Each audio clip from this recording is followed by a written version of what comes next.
কচুটা ভাজা ভাজা হয়ে গেলে দেখবেন ফ্রাই প্যানের থেকে আলগা আলগা হয়ে যাবে।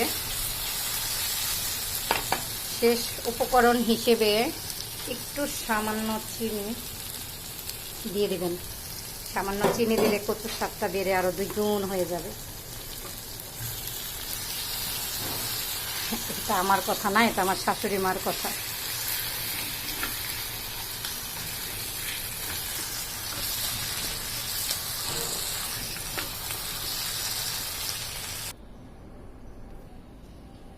সুন্দর মতো কচু শাকটা আমাদের হয়ে গেছে।